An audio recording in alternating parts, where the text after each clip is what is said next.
श्री वंदो सतगुरु चरण को, करूं सो प्रेम प्रणाम।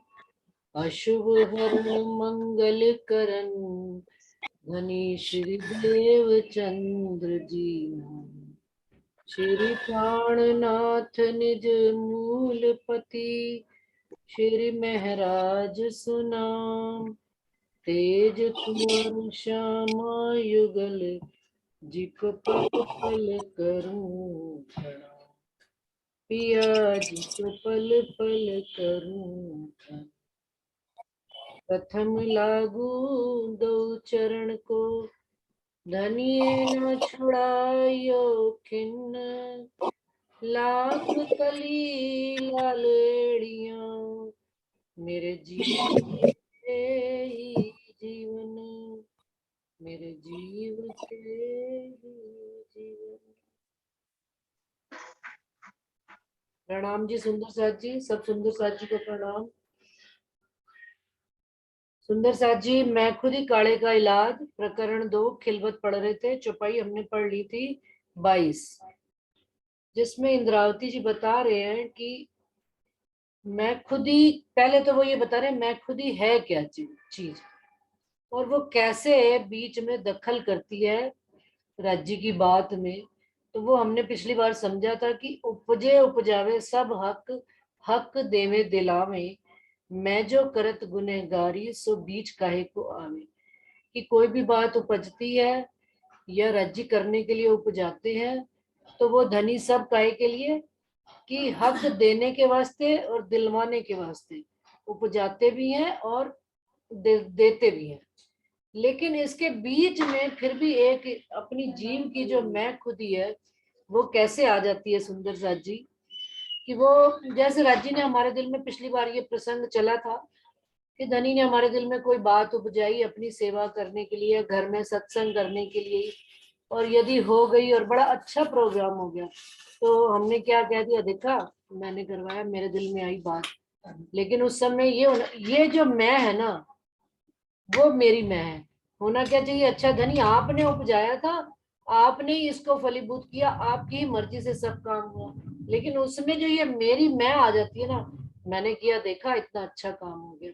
और यदि कोई काम मन चाहे, भाई राजी ने उपजाया और वो काम फिर भी नहीं हुआ, तो हमने क्या, हम किसको दोष देते थे, हक को दोष दे देते हैं कि धनी आप चाहते तो हो जाता, आप ही ने तो उपजाया था, लेकिन आपने मेरा ये काम किया नहीं। तो उस समय भी हमें यही विचार करना चाहिए कि धनी ने उपजाया, अवश्य देने के लिए ही होगा, लेकिन अभी उसमें कहीं ना कहीं मेरी मैं खुद ही या मेरे जीव की कोई बात आड़े आ रही होगी, जो धनी ने उसको रोक दिया है, और या वो मेरे लिए उचित नहीं है, तभी वो मुझे नहीं दिलाया गया। तो इस प्रसंग में ही आगे बात कर रहे हैं कि झूठ न भे 22वीं चौपाई पढ़ देती हूँ। मैं करत मरत नहीं, और हक को लगावे दोष। संसार में जितने भी काम होते हैं, कुछ भी है, राज्य का हो माया का हो, हमारी जीव की ऐसी प्रकृति है, हर काम में मैंने ये किया, मैंने घर बनाया, मैंने गाड़ी खरीदी, मैंने परिवार बनाया, मैं करते, तो राज्य कहते हैं मरती नहीं तुम्हारी, खत्म होती नहीं।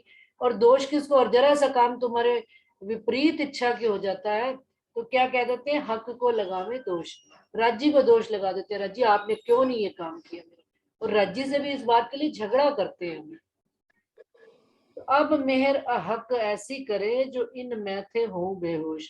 अब राज्य महाराज की मेहर ऐसी हो रही है, राज्य महाराज ऐसी कर रहे हैं कि इस संसार वाली मैं को धनी धीरे धीरे बेहोश करते चले जा रहे हैं। सुंदर सा जी, ये एक कहावत भी सुनी होगी, बहुत बीच में चली थी, कि जो मैं करता हूँ वो तो अच्छा है, लेकिन जो मेरे चाहने पर नहीं होता है वो और भी अच्छा होता है, क्योंकि परमात्मा की चाहना से जो होएगा वो इससे भी बेहतर होता है। ऐसे एक वो अमिताभ बच्चन सुनाया करते थे, वो मुझे अभी पूरी तरह से याद नहीं आ रही, तो इस बात को भी हमको ध्यान रखना चाहिए। झूठ न भेदे साच को, साच अंग सत साबित। कि झूठ जो है 14 लोग माया, असत्य माया है, ये साच को, सत्य को भेद नहीं सकती। क्यों? क्योंकि साच अंग साबित, जो सच्चा है, जो सच है वही साबित भी हो सकता है, मतलब उसका सत्य स्वरूप भी उसी का ही है। बाहर उपली अंधेर दिखाए के होए जात असत। अब लेकिन क्योंकि हम बाहर चारों तरफ अपने देखते हैं तो अंधेरा ही अंधेरा है, संसार 14 लोक का ही बना हुआ है और झूठ का ही ब्रह्मांड है। तो इसमें भी जो सत्य भी है ना, वो असत्य में मिलकर असत्य का ही रूप बना हुआ है। हमारे अंदर जो आत्म भी आई हुई है वो इस 5 तत्व के जीव और तन में मिलकर इसी का ही रूप होकर बैठी हुई है। ए जो फना सब झूठ है, जो ऊपर से दिखाया, सो क्यों भेदे हक को जो नाही असत माया। तो कहते हैं ये जो फना, ये जो 14 लोक है, ये जो झूठ है, सारा ब्रह्मांड बना हुआ जिसको हम सारा देख रहे हैं, सारा ब्रह्मांड देख रहे हैं, सारी दुनिया देख रहे हैं, लेकिन ये है सब क्या, ये पल में चुटकी बजाते ही मिट जाएगा। तो अब इस झूठ की क्या ताकत है। सुंदर सा जी किसका माइक ऑन है, बंद करें। सुनील प्रणामी जी जो है उन्होंने अपना माइक जरा बंद कर लें।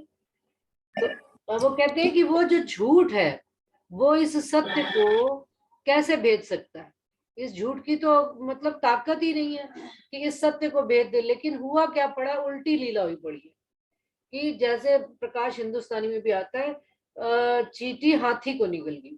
जबकि होना क्या, हाथी का कितना स्वरूप बड़ा है, आत्मा को हाथी कहा गया और चींटी माया को कहा गया। लेकिन चींटी, क्योंकि हम इतने इसमें हमें अपने स्वरूप की पहचान नहीं है तो हम उसी में ही सारे रल मिल गए। सत्य को सत्य भेदत है, बीच झूठ के हक। ये संदेशा तब पहुंची जब रूह निपट हुए बेशक। अब कहते हैं सत्य को सत्य ही भेद सकता है। सत्य को सत्य की ही बात चुभेगी। हमारे अंदर रज्जी की रूह है, रज्जी का ख्याल है, रज्जी का विचार है, रज्जी का अंग है, तो उसी को ही ये सत्य की बात चुभेगी। झूठ को यानी 5 तत्व और जीव को तो क्योंकि जब उसका संबंध ही नहीं हम जोड़ रहे रज्जी से, तो वो कैसे उसको ये बात चुभेगी। बीच झूठ के, इस 14 लोक के बीच में रज्जी की बात रज्जी के अंगों को ही भेदती है। ये संदेशा तब पहुंची, और ये बात भी हमारी रूह की बात धनी पर भी तब पहुंचती है। पहली चीज वो बता रहे कि हमारे अंदर क्या होनी चाहिए, जब रूह निपट हुए बेशक। रूह के अंदर पूरी रूप से बेशकी आ जाए, कहीं पर भी संशय का मतलब ही नहीं है। कहीं पर भी कोई संशय आता है तो उसका जवाब रूह अपने आप जीव को और मन को देती है कि इसका ये जवाब है। तो वो वाणी के आधार पर जब आत्म जीव और मन को समझाती है तो कहते हैं वो बेशकी जब होती है तभी समझा पाते हैं। अगर हमारे अंदर बेशकी नहीं होती तो हमें कोई भी आएगा भटका कर चला जाएगा, कोई भी अपने अनुरूप बात कहेगा, हम उसकी हाँ में हाँ मिलाकर सत्य कह देंगे। सीधी सच्ची बात सत्य की जो धनी ने हमको कही है वही हमें कहनी चाहिए।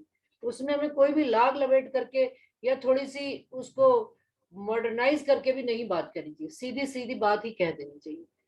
क्यों, क्योंकि धनी ने जब जीव को चुभती ही बात तब है जब हम बिल्कुल सत्य बात कहते हैं। जहां पर भी हमने थोड़ा सा भी उसकी रोक कर रखी बात तो वो असर नहीं करती।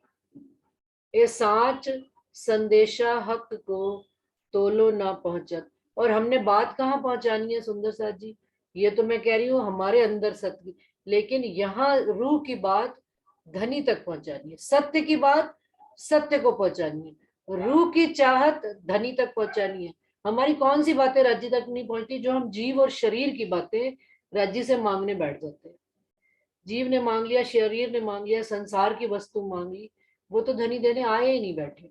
धनी तो उससे भी अनमोल खजाना देने आए बैठे। तो हम उनसे उनकी ही वस्तु मांगे। ऐसा नहीं है कि वो हमें संसार की वस्तुएं दे नहीं सकते, दे सकते हैं। वो समर्थ है, तीनों लोगों के स्वामी है प्राणनाथ जी। चाहे योग माया का ब्रह्मांड हो, चाहे काल माया का ब्रह्मांड हो, और चाहे परम धाम। कार्य क्षेत्र उन्होंने जरूर अलग अलग बांट रखे हैं, लेकिन वो देने हमको, हमें हमारी सुध देने के साथ साथ हमें असल परम धाम के अखंड सुख देने आए हैं। तो हमारी जीव और शरीर की आवश्यकताएं यदि पूरी करते रहेंगे तो हमारी आत्मा की तो कभी भी तड़प और जरूर जागृत हो अवस्था में आ ही नहीं पाएगी। तो कहते हैं झूठ की बात कभी भी वहां नहीं पहुंचती है। ये साच संदेशा हक को तोलो न पहुंचत, गहरा जल है मैं का आड़ा जो असत्य। अब जो सत्य का संदेशा है, यानी जो मेरी रूह का संदेशा है, वो राज्य को तब तक नहीं पहुंचता जब तक वो जो इस मैं खुदी के, ये इस शरीर की मैं खुदी के गहरे जल में सत्य ऐसे छुप कर बैठा है कि उसकी और उसके आड़े राज्य के और रूह के आड़े ये जो हमारा मैं खुदी का मोटा पर्दा है, छोटा मोटा पर्दा नहीं, मोटा पर्दा, गहरा जल। गहरा जल का क्या मतलब? समुन्दर के अंदर जाकर गोताखोर जब जाता है तो उसके पास थैला भर के लाता है। थैले में कितने कंकड़, कितने पत्थर, कितनी चीजें होती हैं, मोती उसको हर बार नहीं मिलता है। अर्थात हम इस मैं खुदी के गहरे जल में उतर कर जब धनी के स्वरूप की पहचान करने लगेंगे, तब हमें पता लगेगा कहाँ कहाँ मेरी मैं खुदी मेरे आड़े आती है धनी से मिलने में। तो वो कहते हैं अब इस मैं को जानना बहुत आवश्यक है। पहले तो पहली चीज उन्होंने कही कि हमारा संदेशा तब धनी के पास पहुंचता है जब हम बेशकी होती है। लेकिन इस बेशकी के बाद भी वो कह रहे हैं कि इस मैं खुदी के अंदर हमारी बेशकी भी कभी कभी हमारे लिए मैं खुदी, कि भाई मैं तो बिल्कुल बेशक हूँ धनी के मामले में।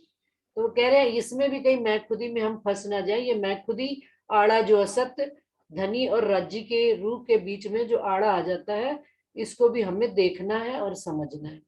वो क्या है, एक एक करके राज्य महाराज बताते चल रहे हैं। सुंदर साहब जी, किसी के दिल में कोई बात आए तो वो अपना भाव रख सकता है मेरे को। हाँ जी, आप सब आए हैं, प्रणाम जी। पहले तो आप सब प्रणाम जी। प्रणाम। कोई अपनी बात रखना चाहे कि कंटिन्यू करेंगे? करें कंटिन्यू। बेशकी में कैसे मैं खुदी आ गई? बेशकी में भी मैं खुदी है। मैंने सेवा करी है, मेरे जैसे कोई सेवा कर सकता है? नहीं, वो तो मैं खुदी है। बेशकी, बेशकी मीन्स हमें वाणी पे कोई शक ही नहीं है। जो राज्य कह रहे हैं ठीक धनी, है। हाँ ये वो भी मैं खुदी थोड़ी। वो मैं खुद ये भी बता रहे हैं भी आगे। मेरे को पता नहीं, मैंने प्रकरण पढ़ा नहीं आज, सच्ची बताऊं। वैसे तो मैं होमवर्क करती हूँ अधिकतर, मेरे नेचर में, स्वभाव में। लेकिन ये इस वाली क्लास में बिल्कुल निपट होकर आते हैं क्योंकि मुझे इसमें लगता है कि जिसमें अपन सब एक दूसरे को निसंकोच होकर बात कह पाते हैं, तो उसमें जो मथ कर जो मक्खन निकलता है ना, मैं अपना नहीं पूरा सार सार निकाल के आती हूँ उसमें। अनीता जी कुछ कहना चाहती हाँ जी, अनीता जी कुछ कहेंगे आप?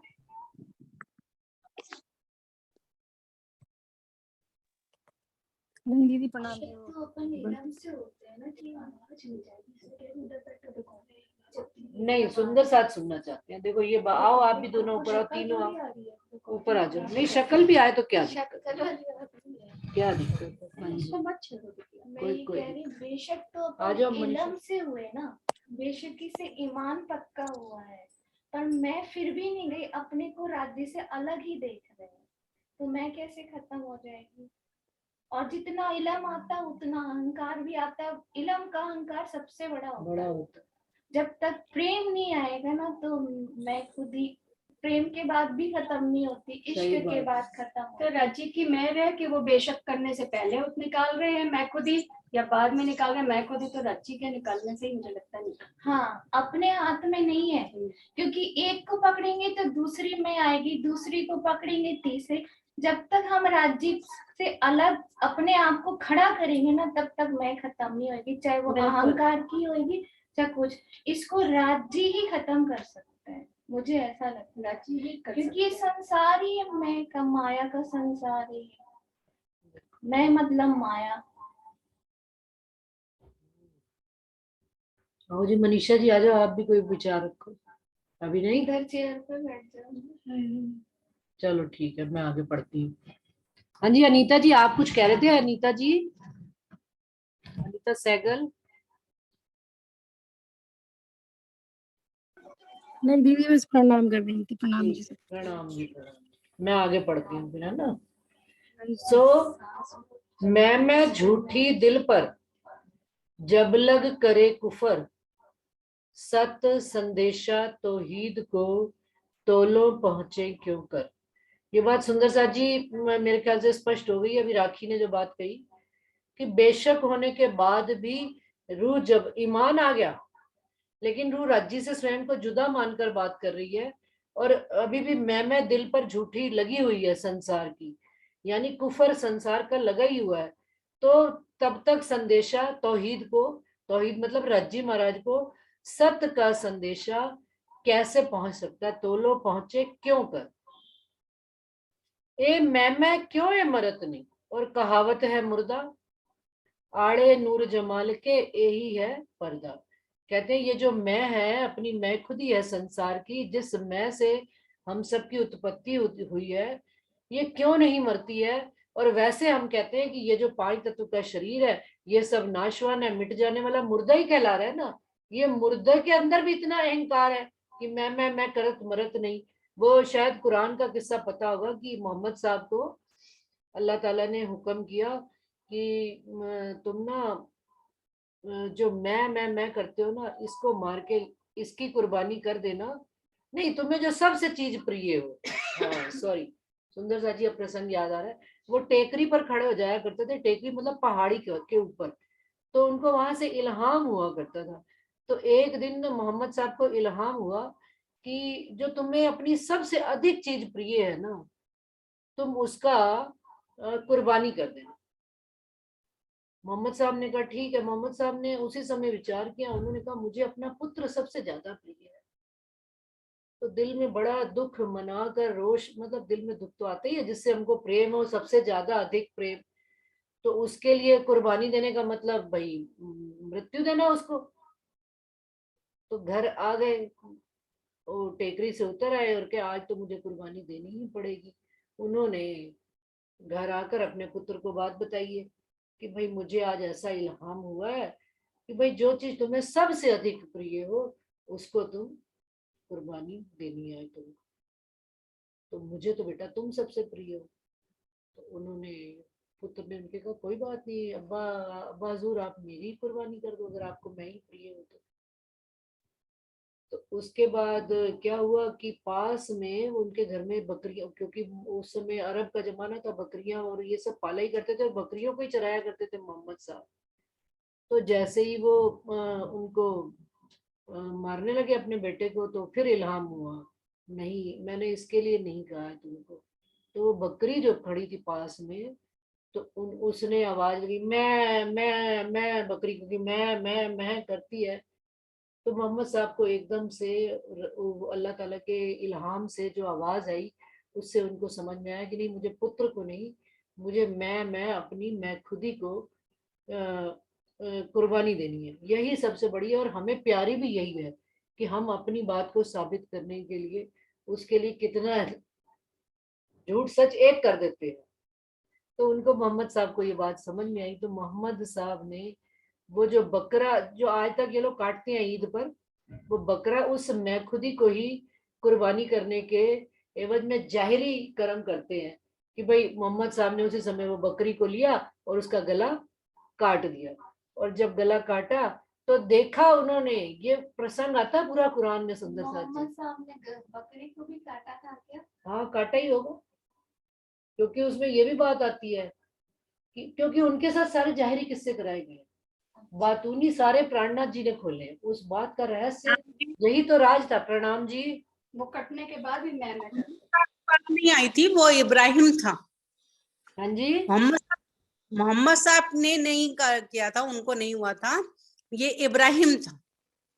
हाँ इब्राहिम ही होंगे, मतलब वो मेरे को हो सकता है नाम का वो फर्क हो, वो इब्राहिम भी पैगंबर ही थे एक। नहीं नहीं इब्राहिम, वो दीदी कह रहे हो आप सही है, क्योंकि इब्राहिम वाला किस्सा तो वो सुन्नत आती है ना, सुन्नत बोलते हैं ना, उसी का वो किस्सा अलग है। शायद मैं समझती हूँ। मोहम्मद साहब की नहीं आती बकरी वाली बात। हाँ बकरी वाली बात ही मोहम्मद साहब की आती है। मेरा मकसद ये किस्सा सुनाने का ये मकसद नहीं था कि मोहम्मद साहब ने किया या इब्राहिम ने किया या किसने किया। आप ये समझ लीजिए, मैं इसी को क्लियर कर रही हूँ कि बेटे की वो मेमना आ गया था, जो मैं कर रहा था, वो वहां पे उस समय आ गया, मतलब वो आ गया था, तब उनको ये पता चला कि मैम ने इसको नहीं मैं को काटना, खत्म करना।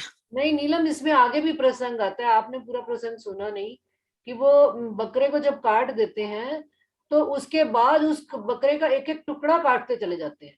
अब वो भले कोई से भी पैगंबर होंगे, क्योंकि ये कतेब पक्ष का है, इतना हमें पूरा नहीं पता, तो कहते हैं एक एक टुकड़े में से भी मैं वो जब काटते थे ना, वो फिर मैं करता था।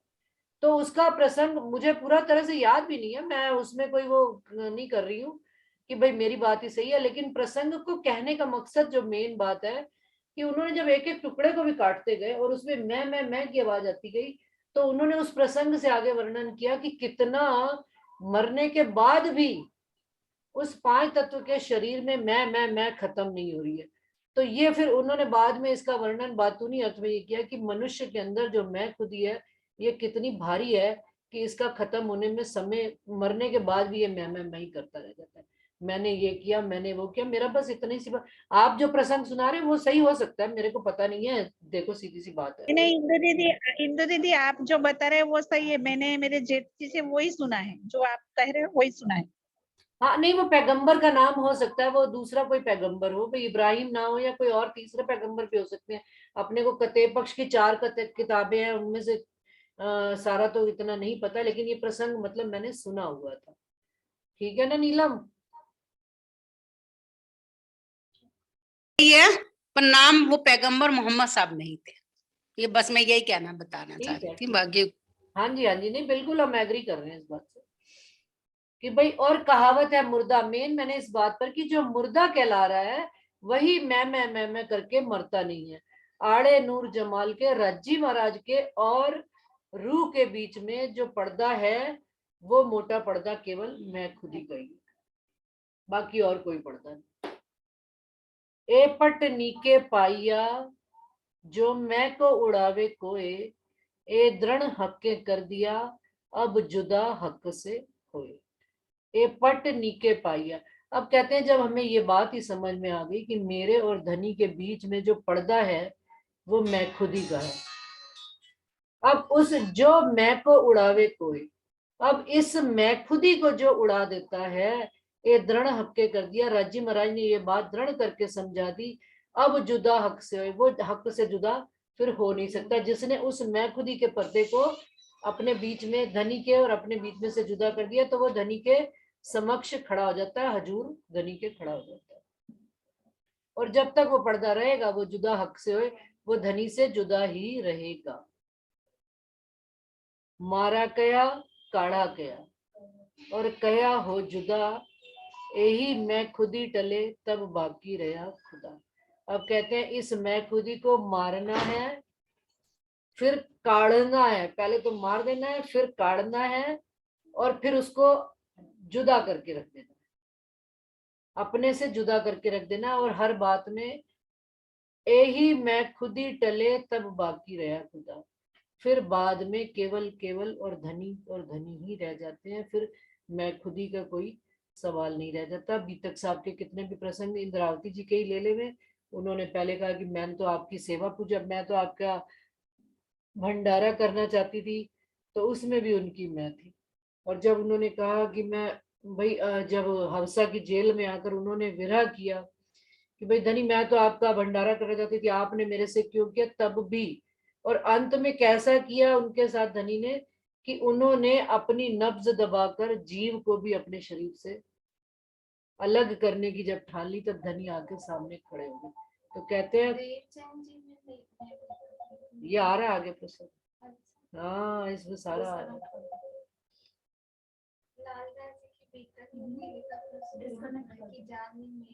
हाँ ये इसी में आता है ना, अगले प्रकरण में। मैं खुद ही के सुंदर साथ जी 3 प्रसंग, 3 प्रकरण आते हैं पूरे। सुंदर साथ जी मीटिंग अभी ये खत्म होने वाली है, तो नेक्स्ट वाली ज्वाइन कर लीजिएगा, 2 मीटिंग लगातार चर्चा होगी, है ना। तो कहते हैं फिर क्या, ये तो उन्होंने जहरी जहरी में कह दिया, मारा कया काढ़ा कया और कया हो जुदा, यही मैं खुद ही टले तब बाकी रहा खुदा। पहले पी तू शरबत मौत का। अब शरबत कौन सा पीना है? मौत का। कौन सी मौत का पीना है? कर तहकीक मुकर्रर, एक जरा जिन शक रखे, पीछे रहो जीवत या मत। तो कहते हैं कि पहले हमको शरबत मौत का पीना पड़ेगा। मौत का शरबत क्या है कि अपनी मैं खुदी को खत्म करना पड़ेगा, जहर का प्याला पीना पड़ेगा। ये जहर का प्याला क्या होता है? जैसा सुंदर साथ जी मीराबाई ने जहर। टच वाला नहीं है ये। अच्छा मैं भी करती मुझे लगा touch ठीक है ठीक है। जैसे मीराबाई को उनके पति ने आके जहर का प्याला दे दिया था। सुंदर सा जी, ये बेशकी का एक बड़ा मतलब मेरे को आवाज लगता है। नहीं आ रही। आवाज नहीं आ रही? म्यूट तो नहीं है मेरा? अब नहीं आवाज नहीं आ रही आ रही आ है? रही है। आ रही है दीदी, आ रही है, आ रही है, आ रही है, आ रही है। को नहीं आ आ रही। रही है। अच्छा, आप अपने फोन में ना ऑन कर लीजिए, वो वॉल्यूम इंक्रीज कीजिए। तो वो मीराबाई को क्या हुआ था, उनके पति ने जहर का प्याला ही तो दिया था कि भाई इसने जो है मेरा जीना हराम कर दिया। राजा थे बहुत बड़े, सारी दुनिया में मान शान होती थी उनकी, और मीराबाई उनकी महारानी ठाकुरों की। तो उनका संसार में इतना मान शान संसार, और वो क्या करती थी, फकीरों के बीच में बैठकर कृष्ण जी के गुणगान करती थी, और इतनी मगन हो जाया करती थी कि उनको एहसास भी नहीं रहता था कि मेरा शरीर एक राजा की रानी का है या महारानी का है, और मगन होके फकीरों के साथ निकल के गाया नाचा करती थी। अब ये बात उनके पति को बर्दाश्त नहीं थी, तो उन्होंने एक दिन क्या किया कि उनको जहर का प्याला लाकर दे दिया, और मीरा को बड़े प्यार से कहा कि ले भाई पी ले। और मीराबाई ने क्या किया, सुंदर सा जी, बेशकी थी उनकी, मैं खुद ही थी नहीं उनके तन में कहीं। उन्होंने कहा भाई मुझे मेरा पति दे रहा है, क्या हो गया, कुछ भी खिला पिला सकते हैं। कभी दिल में संशय ही नहीं आया कि मुझे मारने के लिए भी कोई कुछ कर सकते हैं, और कर भी रहे होंगे तो भी बचाने वाला बड़ा के ये है ईमान खड़ा होना, कि हमारी दृढ़ता, हमारे ऊपर संसार के कितने भी दुख सुख आए, कितना भी कष्ट आए, इतना कष्ट आ जाए कि मरण मरान हो जाए, लेकिन धनी पर ईमान खत्म ना हो, तब वही सच्चे मोमिन भी है।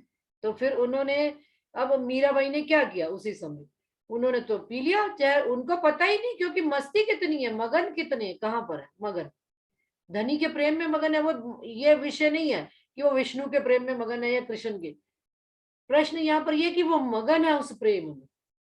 वो प्रेम इतना उनके जीव पर हावी है कि उनको अपनी जीव की भी, खुद की भी खबर नहीं है, और उन्होंने वो जहर पी लिया, और क्या बन गया सुंदर सा जी, अमृत बन गया। बस हमारे साथ भी यही है, दुनिया हमें जहर का प्याला देगी, लेकिन वो हमारे, यदि हमारा धनी पर ईमान खड़ा होगा, ईमान पर हम दृढ़ होंगे, जो होगा देखा जाएगा। धनी की राह पर चलना है तो चलना है, देखिए वो जहर भी अमृत बन जाएगा हमारे। ये तो मीराबाई का प्रसंग है, मोमिनों के लिए नहीं था। 12 मोमिन गए थे, उसमें से जो एक मोमिन जिनके परिवार वालों ने पैसा दे दिया था कि भाई इनको जेल में ही, वहां पे मुसलमानों की जेल में ही मार देना, तो उन्होंने क्या कहा था भाई हमारे लिए, तो अंदर से उन्होंने, सुंदर साहब का नाम नहीं मुझे याद आ रहा, 12 मोमिनों में कौन थे वो, दयाराम। दयाराम जी। तो उन्होंने, उनको जब ये बात पता लगी थी, तो उन्होंने अपने परिवार वालों को कह भेजा था, भाई मैं तो तुम्हारे लिए बाद, दुनिया शरीर से तो मैं बाद में मरूंगा, आज से तुम लोग मेरे लिए सब जीते जी ही मर गए। परंतु उन्होंने धनी के प्रति ईमान नहीं छोड़ा था। हमारे लिए भी ये, पहले तो पी शरबत मौत का। मौत का क्या शरबत पीना, हम जिस परिवार में बैठे हैं, जिस समाज में बैठे हैं, जिस संस्कार में बैठे हैं, परवाही समाज में बैठे हैं, कहीं पर भी बैठे हैं, परंतु धनी के प्रति संशय आना ही नहीं चाहिए। यदि हमारे ऊपर बड़े से बड़ा कष्ट भी आ गया, इंद्रावती जी के ऊपर कितना बड़ा कष्ट आया सुंदर सा जी, सदगुरु देवचंद्र जी ने उनके ऊपर पर्दा कर लिया, वो उन्हीं से ही करते रहे, उन्होंने अपना ईमान नहीं खोया कहीं पर भी। मैं खुद ही थी ठीक है, लेकिन रजी ने टाली कि भाई, उसके बाद वो जेल में भी चले गए, जेल में भी धनी को ही विरा करते रहे कि भाई मैंने क्या गुनाह कर दिया था, लेकिन रजी ने उनको ये बात समझाई। और उसके बाद चलिए सुंदर साथ जी, अहमदाबाद जेल में जब कांजी भाई ने उनको कहा कि मेरे जैसे तो अनेक हो जाएंगे, आप जैसा तो कोई एक धनी का प्यारा होगा जो आपका संसार में रहना आवश्यक है, मैं चला गया तो क्या हो गया। वहां पर भी तो देखिए कहीं ना कहीं मैं खुद ही थी ना कि मेरी जरूरत है, और अगर वहां पर ये कहते हैं ना, मैं तरण युद्ध कीदा फरी फरी पच्छे गत मत मारी हरी, क्या गत मत हारी गई, कि भाई धनी मेरी तो जरूरत है, किसको अपनी जगह सुंदर साथ को फंसा गए। और कहां पर सुंदर साथ के लिए, जहां पहले थे सुंदर साथ के लिए पत्नी को छोड़ दिया था, हो गए ना, परीक्षा में हार हो गई ना। तो हमारी क्या औकात है, हम तो आए दिन रोज ही हारते हैं, रू रू करके रोने वाले मोमिन है, छोटी छोटी बात पे रोना, छोटी छोटी बात पे मेरा ये नहीं हुआ, मेरा वो नहीं हुआ, ये कैसे होगा, वो कैसे होगा। इंद्रावती जी जैसे आ गए देखो माया के वश में, 3 युद्ध जीत गए थे, चौथे युद्ध में हार गए, चौथे युद्ध में सुंदर साथ को ही फंसा गए और खुद निकल गए स्त्री कपड़े पहनकर। समझ में आ गई बात? राजी ने बताइए दोनों के लिए खड़े थे कि नहीं बराबर समान अधिकार से? राजी ने कहा देखो कांजी भाई में कितना मेरे प्रति विश्वास दृढ़ था कि उनको निकाल रहे हैं और खुद फंस रहे हैं। राजी उनके अंदर आके पूरा का पूरी कुरान कहलवा दी, आयतें कहलवा दी। वो लोग डर गए, पता नहीं कौन से पैगंबर को हमने पकड़ लिया। उन्होंने कांजी भाई को भी बरी कर दिया।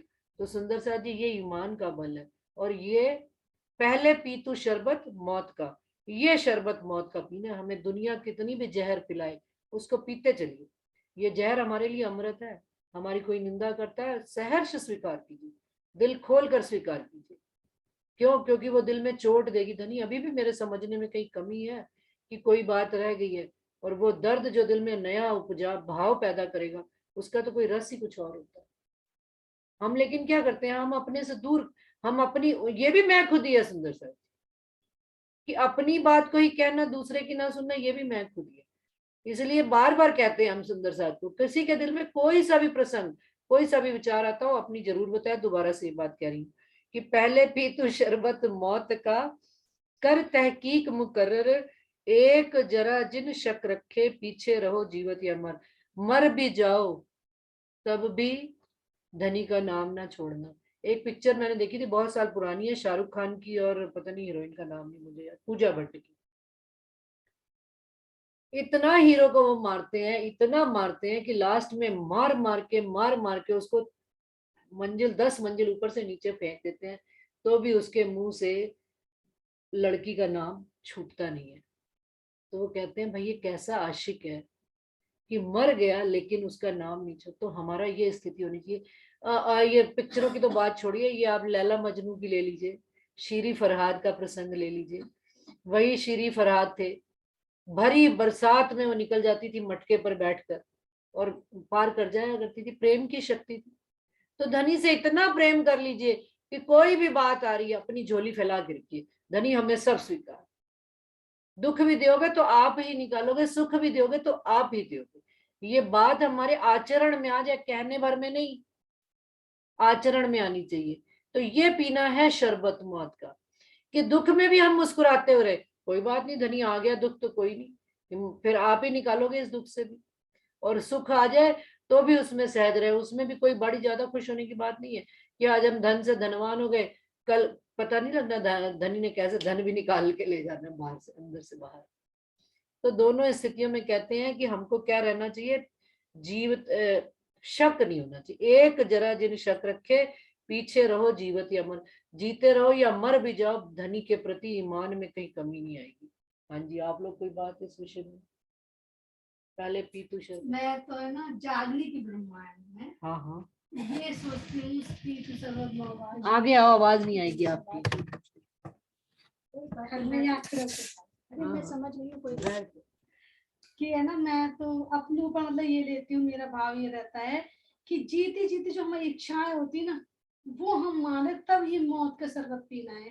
क्योंकि यहाँ तो माया प्रबल है, वो हर पल हमें एक मिनट में हजारों इच्छाएं उत्पन्न करती रहती है। तो जब तक हमारी सांस चल रही है तो हम अपनी उन इच्छाओं को जब मार दें, तो राज्य का ये शरबत है, जो ये इलम का जो शरबत हम पी लेंगे, उससे ये इच्छाएं नहीं होंगी हमारे अंदर। बिल्कुल सही। और जब इच्छाएं नहीं होंगी तो हमारा जो समर्पण है वो धनी के प्रति आएगा, और हम अपनी रहनी पे तभी चल सकते हैं। लेकिन जब